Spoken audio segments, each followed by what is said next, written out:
Good day, ladies and gentlemen.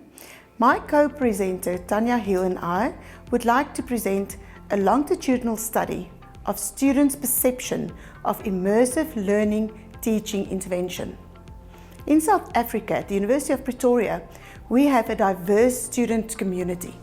Diversity is not only in race, religion and gender, but also in exposure and life experience.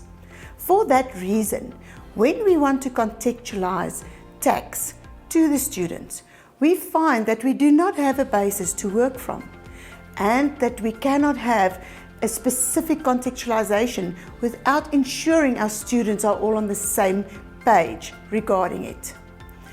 A field trip would be the ideal situation to take our students to a practical scenario.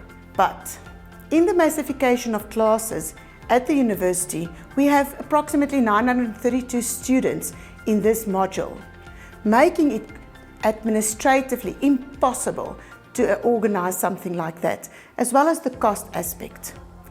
Therefore, we turn to virtual reality, where we can take our students anywhere while they are still in class. This leads to our research question. What are our students' perception on the use of virtual reality as a teaching intervention during lectures of an undergraduate taxation module? In order to substantiate this research question, we use three theoretical frameworks. The first is the virtual reality education module. This module confirms virtual reality as an education tool and make use of three different elements. These elements are enhancement, engagement, experience.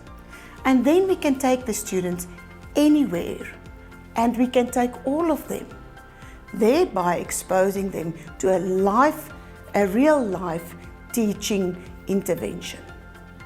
The second framework that we are going to use, or that we used, was the education framework of immersive learning.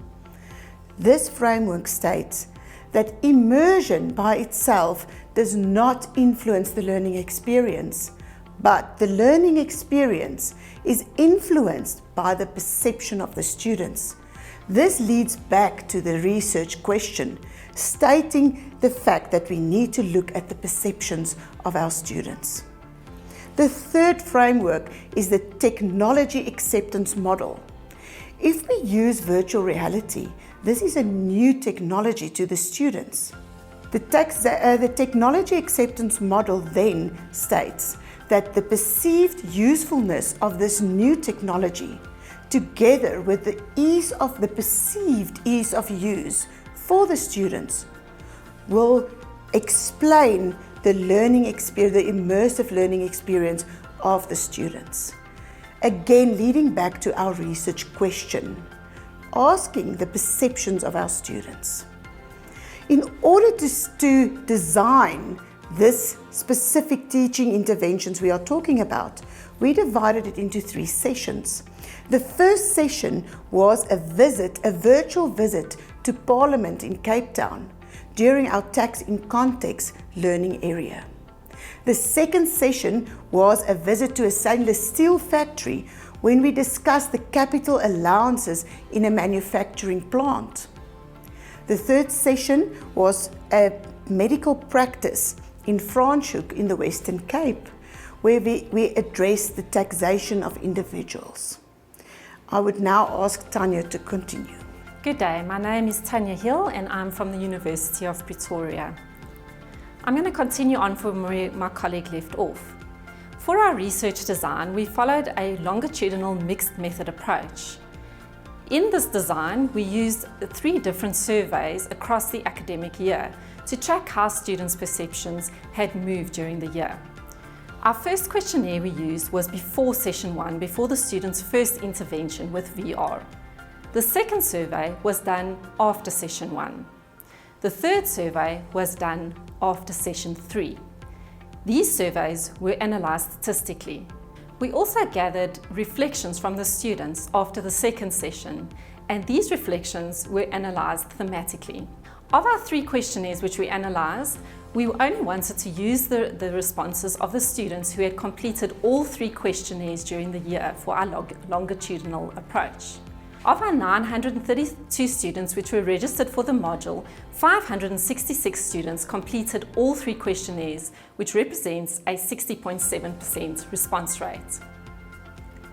If you look at the results of the perceptions of the students, you will see that there was an increase from session 1, pre-session 1 to post-session 1, and this can be attributed to the novelty factor. But overall, the students stayed overwhelmingly positive throughout the year, and this was quite exciting for us to see. After session 2, we collected the reflective responses of the students to see how, or to dig a little bit deeper in terms of how they felt about the VR in the classroom. We have included a few of these responses on the slides. Overwhelmingly, again, the students were positive. For example, the one student said, the VR made us think in a wider perspective than just seeing it on paper. VR really could help us visualize it in reality. We also did have some negative responses. For example, a student said, I don't think it is an effective method since not everyone has compatible devices to use. We took to heart these responses that were a little bit more negative, and we saw how we could fix them. What we did is, for this specific response, we acquired a number of cell phones which we could take to the classroom to use for students who did not have compatible devices. In conclusion, the perceptions of our students were overwhelmingly positive. These positive perceptions of the students influenced their learning experience and confirmed VR as an immersive learning tool that enhances a deeper understanding of the principles of taxation. Due to the positive response we have received on this initial project, we have decided to take VR with our taxation students further. We are currently busy rolling out a soft skills VR project to our second-year taxation students, which focuses on developing soft skills such as communication, interview skills, and conflict management.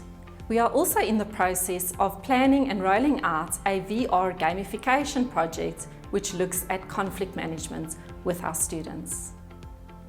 Thank you for your time. We hope you have enjoyed this presentation.